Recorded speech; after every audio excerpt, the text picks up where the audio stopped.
2018 ዓመተ ምህረት የታንክስጊቪንግ ቀን ማንሃታን በጣም ደምቃ ነበር። እኔም ከላይኛው ፎቅ መስኮቴ የከተማውን እጅግ ውብ እይታ እመለከት ነበር። ነገር ግን በዚህ ጊዜ ለሰልፉ ፓራድ አልመጣሁም።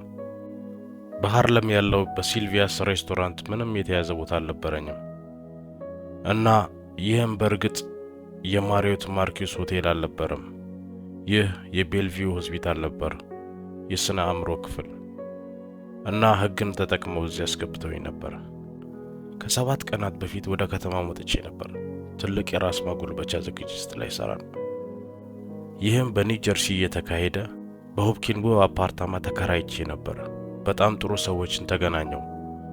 ነገሮችም ሁሉ ፍጹም ይመስሉ ነበር፣ ቢሆንም ለአጭር ጊዜ ብቻ። 1 ሳምንት ቢኖረኝ ኖሮ ከመጣው ጀምሮ የተፈጠሩብኝ እጅግ አስገራሚ ነገሮች ሁሉንም ልነግራችሁ አልችልም ነበር። ስራ አገኘው፣ ወደ አውሮፕላኑ ሮጥኩ፣ ኮቴን በመኪና ውስጥ ተውኩኝ። ቦርሳዬም በውስጡ ነበር። ስልኬ ተሰባበረ፣ ቦርሳዬንም አጣው። በሁለተኛው ቀን ጉዞውን ተውኩት፣ እንዲሁም ወደ ቤቴ የሚሄድ በረራ አመለጠኝ። ከአሜሪካ ኤምባሲ እንደወጣ ተጠየቅኩኝ። በኋላም ለወላጆቼ እንደሰከርኩ ነገሯቸው። ከዚያም ሌሊት ሊነጋጋ አካባቢ ወደ ሆቴል ልገባ ስሞክር 2 ወንዶች አስፈራሩኝ። ፖሊስ ጠራው እና የፓኒክ አታክ የስሜት መረበሽ ያዘኝ። እነሱም አምቡላንስ ጠሩ፣ እናም ወደ ቤልቪው ሆስፒታል ወሰዱኝ። በመንገድ ላይ ሙሉ በሙሉ ተኝቻለሁ። በዚያን ቀን ጠዋት 8 ሰዓት ጀምሮ ከተማው እየተጓዝኩ ነበር፣ መኖሪያ ለማግኘት እየሞከርኩ። ስንደርስ ወደ ክፍል አስገቡኝ። ምን ያህል ጊዜ እንደቆየሁ አላውቅም። ምናልባት 8 ሰዓት ወይም ከዚያ በላይ ሊሆን ይችላል። 4 ዶክተሮች አንድ በአንድ ገብተው ጥያቄዎችን ጠየቁኝ። እግሬ እየደማ እንዳለ ግን ማንም ግድ አላለውም። ሰውነቴ እንዳለ ቆሳስሎ ነበር። ጥዝጣዜም እግሮቼ ላይ ይሰማኛል።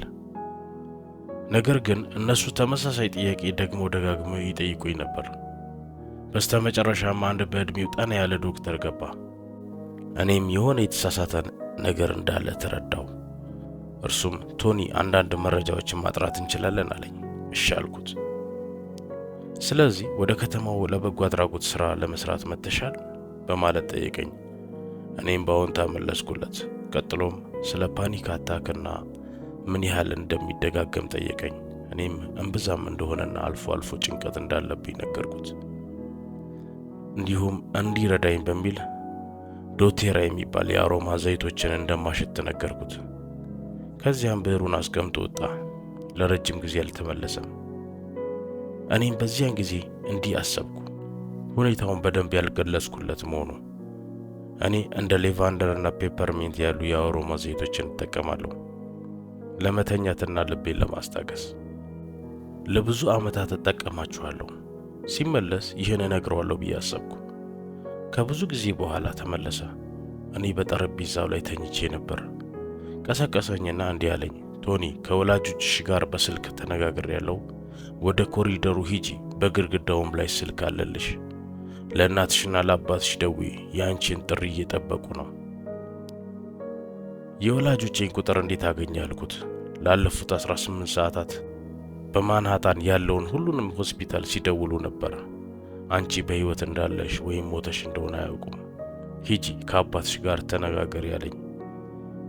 አባቴ በቅርቡ የልብ ቀዶ ጥገና አድርጎ ነበር። ስለዚህ የስልክ ውይይታችንን በግልጽ አላስታውስም፣ ግን ዋና ሐሳቡ እንዲህ ይመስል ነበር። እንግዲህ ልጄ፣ አሁን አሞሻል። ዶክተሮቹ አሁን በማንያክ ሁኔታ ውስጥ እንዳለሽ ነግረውኛል። እዚያው እንዲያቆዩሽ ጠይቄያቸዋለሁ። እናትሽና እኔ መጓዝ እንደቻልኩ ወዲያውኑ እንመጣለን። እንደምትሰጊ ያውቃለሁ፣ ግን አይዞሽ፣ ሁሉም ደህና ይሆናል። ስልኩን ለቀኩትና መሬት ላይ ወደቅኩ። ስልኩ ሲወዛወዝ በግልጽ አስታውስ ነበር እና አባቴ በሊቨርፑል ባለው ቤታችን ኮሪደር በርቀት እንዳለ አውቄ ነበር፣ በዚህ ስልክ ሌላኛው ጫፍ ላይ። ከዚያም ለደም ምርመራ ተወሰድኩ። አካባቢውን አሳዩኝ። ከዚያም ወደ ክፍል ወሰዱኝ። እሱም በጣም ትልቅ ነበር። ቀዝቃዛ ትልቅ መስኮቶች ነበሩት። እሺ እንግዲህ እኔ አሁን ባይፖላር ነኝ። በዌልስ ያለው ቤተሰቤ ለሆነ ጊዜ ስለዚህ ጉዳይ ግልጽ ሲናገሩ ነበር። ወላጆቼም እንዲህ ይሉኝ ነበር፣ ከመጠን በላይ እየሰራሽ ነው፣ ክብደትሽም እየቀነሰ ነው፣ አትተኝም፣ ተናዳጅ ሆነሻል፣ ሁልጊዜ በቀላሉ ትቆጫለሽ። እኔም ይህን አስተውል ነበር። ግን በዚያን ጊዜ በሕይወቴ ብዙ ታላላቅ ለውጦች እያለፍኩ ነበር። በለንደንም የኢቨንት ቲኬቶችን እሸጥ ነበር። ይህም ከሰዎች ጋር መገናኘትና መጓዝ ነበረብኝ ማለት ነው። ይህም ኮቪድ ከመምጣቱ በፊት። ስለዚህ አብዛኛው ነገር በኢንተርኔት አልነበረም፣ ሁሉም በቀጥታ ፊት ለፊት ስለሆነ የሚሉትን አስተውል ነበር። ከዚያም የጓደኞቼና የቤተሰቤ ጭንቀቶችና አስተያየቶች ሁሉም በአእምሮዬ ውስጥ እንደ ውሃ ወረዱ። እኔ ባይፖላር ነኝ?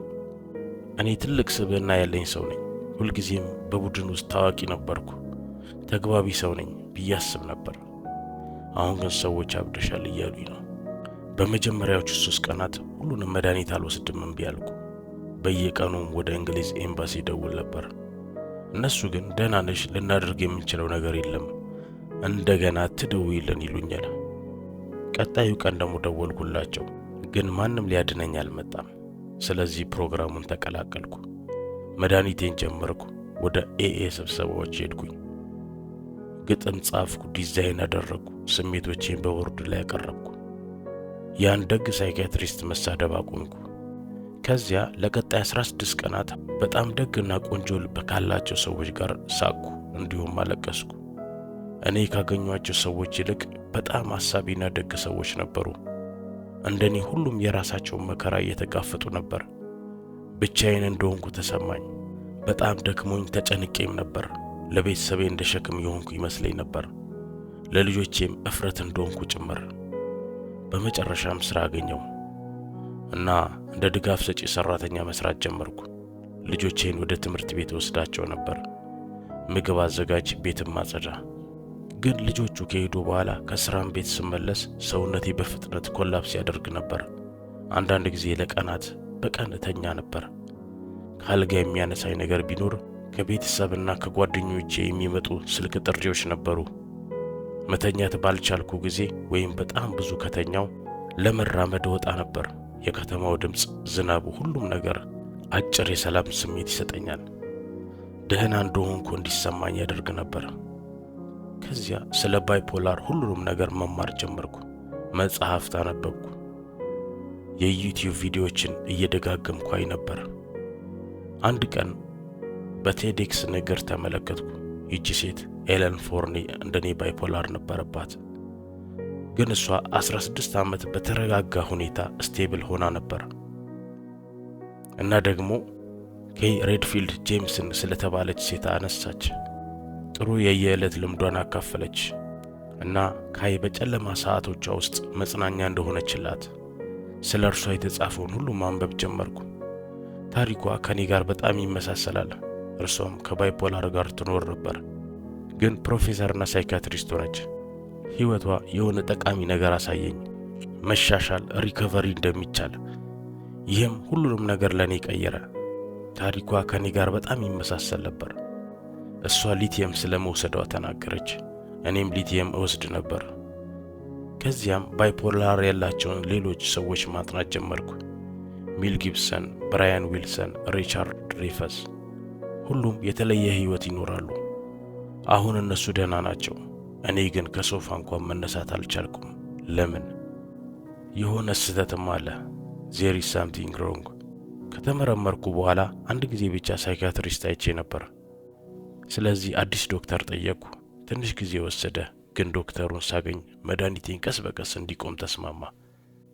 ይህ መድኃኒት ተሰጥቶኝ ነበር። እኔም ከ4 ዓመታት በፊት ምንም ሳልጠይቅ ወስጄ ነበር። ከንፈሮቼ ይንቀጠቀጡ ነበር። ከፍተኛ ክብደትም ጨመርኩ። ማተኮር አልቻልኩም። ሁሉንም ምልክቶች አጋጥመውኝ ነበር። ስለዚህ በሚቀጥሉት 18 ወራት እኔና ዶክተሬ በአንድነት ሰርተን በዚህ ዓመት ጥር ወር መድኃኒቱን ተውኩኝ። አሁንም ትንሽ መጠን ያለው ሊቲየም ወስዳለሁ፣ ግን የጸረ ሳይኮሲስ መድኃኒቶቹን ተውኩኝ። እስከ ሚያዝያ ድረስ እንቀጠቀጥ ነበር። ከዚያም በዚያ ጊዜ አካባቢ ባለቤቴ ሁለቱን ታናናሽ ልጆቻችንን ወስዶ ሄደ። መኪናዬ በጋራጅ ውስጥ ነበር። ኢንተርኔትም ተቋርጦ ነበር። የሩጫ ጫማዬን ለብሼ ወደ ሸለቆዎች ሄድኩኝ። በየቀኑ መጓዝ ጀመርኩ። ቀደም ብዬ ተኛ፣ ቀደም ብዬ የምነሳ ነበር። ከዚያም በፊት ያላነበብኳቸውን ነገር ግን ከኔ ጋር የሚስማሙ መጽሐፍትን አነበብኩ። ስለ ዶፓሚን አነበብኩ፣ ስለ ትራውማ። እናም ትራውማ፣ ድብርትና ጭንቀት በነርቭ ስርዓት ላይ ያላቸውን ተጽዕኖ ተማርኩ። ራሴ እንደገና እየተመለስኩ እንደሆነ ይሰማኝ ነበር። የግል ማጎልበቻ ጉዞዬ 19 ዓመት ሲሆን ጀመርኩ። በሊቨርፑል ውስጥ በሚገኘው ሊቨር ቢልዲንግ ውስጥ ዴቭ ኬዲ የተባለ ሰው ተገናኘው። ዴቭ ኬዲ በሳውዝ ዌልስ ካራቫን ሽያጭ ሥራ ለመስራት ቃለ መጠይቅ አደረገልኝ። እኔ ግን ኖርዝ ዌልስ ቅርብ እንደሆነ አስቤ ነበር። እንግዲህ ሳውዝ ዌልስ ቅርብ ይሆናል ብዬ አሰብኩ። ነገር ግን እንደዚህ አልነበረም።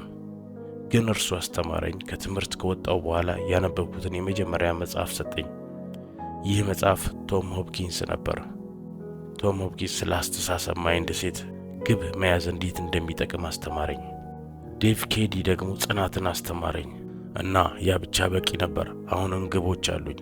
የኔ ግብ በ2027 ኒውዮርክ ሲቲ ማራቶን መሮጥ ነበር።